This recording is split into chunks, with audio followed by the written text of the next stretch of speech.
Selamat siang, selamat berjumpa lagi kepada Bapak dan Ibu. Hari ini saya coba mempresentasikan tentang General ERP. Ini sebenarnya bukan barang baru lagi, tetapi bagaimana kita menyiapkan Emergency Response Plan atau disebut dalam bahasa Indonesia rencana tanggap darurat umum. Jadi saya menjelaskan secara umum. Salam sejahtera bagi kita semua. Sebelum saya teruskan, mohon Bapak Ibu subscribe PTBGM atau di like. Terima kasih sebelumnya.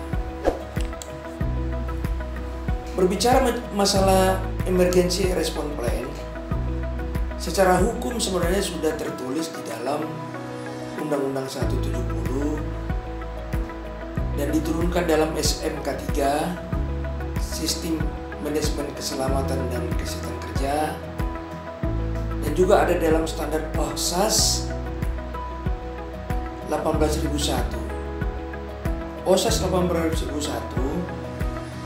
ada 17 elemen, antara lain kebijakan, identifikasi bahaya, persyaratan hukum, sasaran, sumber daya, kompetensi, komunikasi, pendokumentasian, pengendalian dokumen, pengendalian operasi, nomor 11 tanggap darurat, 12 pengukuran, 13 evaluasi kesesuaian, 14 penyelidikan insiden, 15 pengendalian rekaman, 16 internal audit, 17 tinjauan manajemen. Itu yang tertulis dalam OSAS.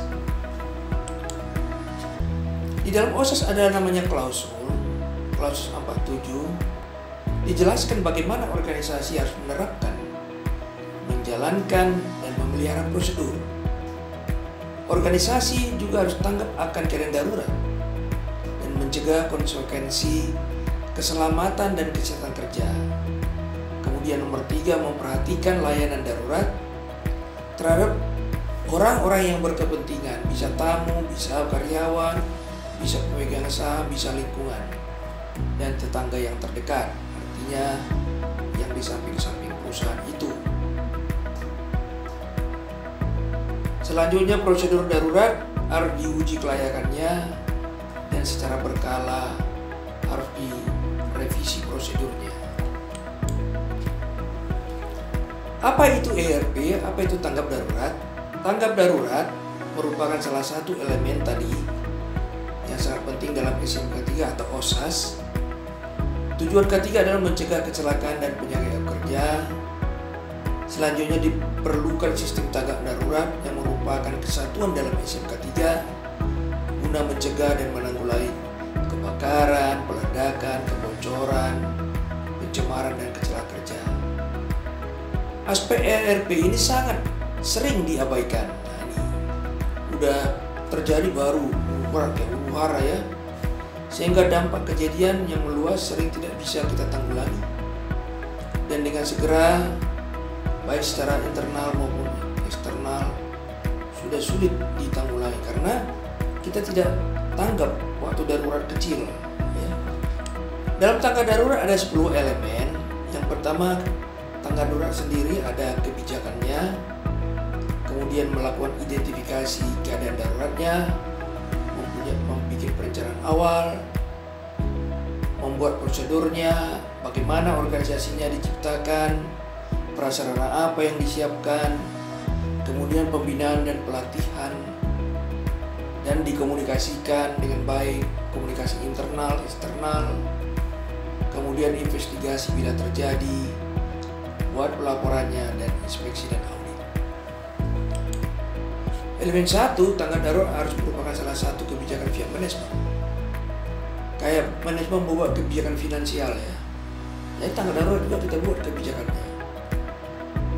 Jadi merupakan kebijakan pihak manajemen puncak yang menyangkut antara lain organisasinya bagaimana, sarananya, sumber dana harus disiapkan yang memadai, adanya program. Dan perlu disadari tanggap darurat merupakan salah satu dari program total loss control perusahaan. Jadi kalau di perusahaan-perusahaan asing itu ada namanya total loss department.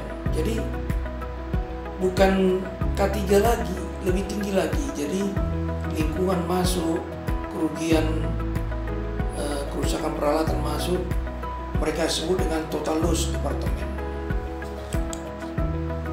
Elemen 2 itu ada faktor disebut dengan kategori identifikasi darurat. Jadi saya tunjukkan di sini sedikit identifikasi darurat. Kira-kira kalau faktor operasional adanya kebakaran, kebocoran, gangguan operasi seperti kerusakan peralatan. Kemudian ada lagi keadaan darurat faktor alam, apakah perlu kita masukkan? Boleh juga sih. Kalau daerah industri atau daerah kita itu rawan terhadap bencana alam, kita masukkan keadaan daruratnya. Misalnya DKI Jakarta, keadaan darurat banjirnya ada. Per kelurahan boleh dibuat, per kecamatan, per satu provinsi. Kemudian faktor alam yang kedua adalah topan atau tsunami di daerah-daerah pantai misalnya. Kemudian gempa bumi yang dekat-dekat kecamatan atau kelurahan yang dekat-dekat gunung Merapi yang masih aktif. Kemudian identifikasi yang lain adalah faktor sosial, apa perlu kita masukkan, rumor yang meluas bisa menyebabkan huru-hara, perselisihan dan sabotase.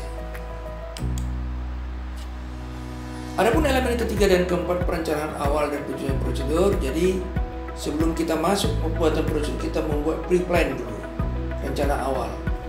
Itulah termasuk identifikasi. Kita yang bekerja di industri atau di suatu daerah pekerjaan udah kira-kira tahu lah apa sih yang mungkin terjadi keadaan daruratnya itu. Nah itu kita buat skenario, kalau terjadi ini tindaknya, ya. Kalau di respon, makanya disebut emergency respon. Jadi tindak responnya itu apa? Ya. Bagaimana organisasinya? Siapa penanggung jawab awal yang harus selalu standby di situ? Kalau di pabrik itu misalnya direktur produksi atau general manager operation. Ya. Kemudian nomor 2, kita buat prosedurnya dalam penyusunan ERP-nya yang kita ambil dari planning tadi dan diorganisasikan dan jelas tugas-tugasnya nanti, siapa bertanggung jawab apa. Organisasi antara lain misalnya siapa yang bertugas, kira-kira misalnya ada bagian teknik, apa tugasnya, kemudian security mengamankan daerah, kemudian orang medis memberi bantuan medis. Jadi ada nanti alat-alat P3K, ada stretcher, ada tangga dan sebagainya. Kemudian ada unit pemadam kebakaran di situ menanggulangi keadaan darurat, bocoran. Kemudian orang safety juga ada, menyiapkan sarana keselamatan dan menyelamatkan korban. Kemudian di keadaan darurat ada juga tim logistiknya. Jadi menyiapkan logistik, kemudian mungkin ada humas ya. Kalau perusahaan besar ada humas, menjaga hubungan dengan semua pihak yang terkait. Kemudian kita buat komunikasinya, alur-alur komunikasi, siapa yang punya HT, bertelepon, atau sekarang bisa WA, grup, tapi jangan tercampur dengan sinyal-sinyal yang lain ya. Kemudian dan lain-lain jika kita perlukan di dalam elemen nomor 5. Nah, antara lain prasarananya itu disebutkan di dalam elemen 6. Misalnya sarananya apa, kalau terjadi peledakan, sarana penyelamatan, mungkin ada tim rescue nanti kita buat ya, rescue team. Kemudian peralatan sistem komunikasinya itu tadi udah saya sebut, AT, telepon, apalagi ya, gentongan kali ya. Logistik tadi sudah ada, medis dan sebagainya. Pembinaan dan pelatihan perlu disebut di elemen 7-nya. Sangatlah diperlukan pelatihan dan pembinaan keadaan darurat di tiap-tiap perusahaan untuk mengetahui kesiapan dan kecukupan sumber daya dan sarana.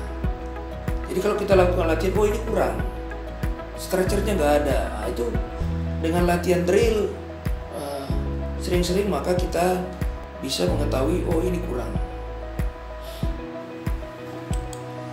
Komunikasi juga penting, udah disebut tadi, untuk diketahui dengan cepat kepada siapa kita harus melapor, kepada siapa kita harus minta tolong, misalnya dengan polisi, Pemda, apalagi ya, perusahaan-perusahaan yang dekat kita lah.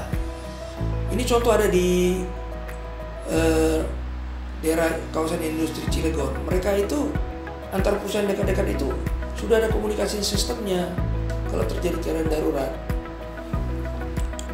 Elemen 910 investigasi, pelaporan, dan inspeksi. Jadi ini bila terjadi keadaan darurat sebenarnya harus dilakukan investigasi, dibuat laporannya secara berkala, kemudian dilakukan internal audit. Jadi kayak sistem manajemen SMK 3 juga ini keadaan darurat ini kita lakukan audit sehingga nanti keadaan darurat itu benar-benar berhasil. Keadaan darurat kelemahannya ada juga, antara lain kurang dukungan manajemen puncak. Apapun sistemnya, kalau manajemen puncak tidak mendukung ya begitulah. Atau pekerja tidak mendukung, makanya pekerja perlu kita latih. Kan untuk dia juga ya, supaya dia tidak terjadi kecelakaan di tempat kerja. Kurangnya perencanaan, kurangnya pelatihan dan pendidikan, tidak ada penanggung jawab. Jadi perlu kita tunjuk satu person in charge ya, orang penanggung jawab. Dia ini nggak boleh pergi nih selama jam kerja. Kalaupun dia pergi, tunjuk wakilnya yang tidak boleh meninggalkan tempat kerja. Sistem komunikasi peringatan dini tidak memadai. Jadi peringatan dini ada namanya sirene. Nah, suaranya kita bedakan dengan sirene masuk kerja. Agak terputus-putus dia, nyambung lagi, itu sirene darurat. Bisa juga kita bikin sirene darurat 1, darurat 2, darurat 3 itu udah bencana. Nah, kita latih, kita perkenalkan kepada karyawan.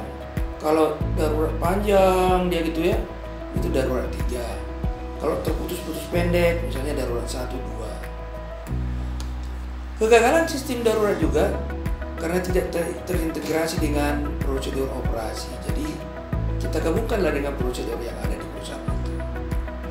Kemudian pekerja tidak dijelaskan mengenai tindakan atau langkah apa yang dilakukan jika terjadi. Jadi kalau terjadi keadaan darurat, misalnya bocoran kimia, di tempat kita itu kita kasih bendera. Jadi angin itu bisa kita dilihat oleh karyawan itu. Jadi kalau ke arah angin ke sana, dia mau menyelamatkan diri ke sana, jangan. Dia harus lari ke arah berlawanan atau ke arah sana. Jadi karena bahan kimia itu kan menyerang dia nanti ya. Nah, itu kita jelaskan juga itu. Demikianlah emergency response plan ini saya jelaskan, dan ini sangat perlu diterapkan. Kembangkanlah secara detail ERP umum ini di perusahaan saudara, boleh di industri, rumah sakit, perkantoran, hotel, gedung pertemuan, tempat ibadah, dan lain sebagainya.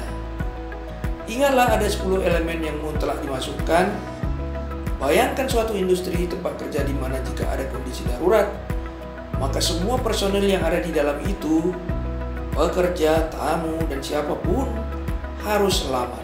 Demikianlah summary ini saya buat. Mohon subscribe PT PGM. Atas perhatian Bapak Ibu sekalian, saya ucapkan terima kasih. Salam inovasi, selamat berkarya.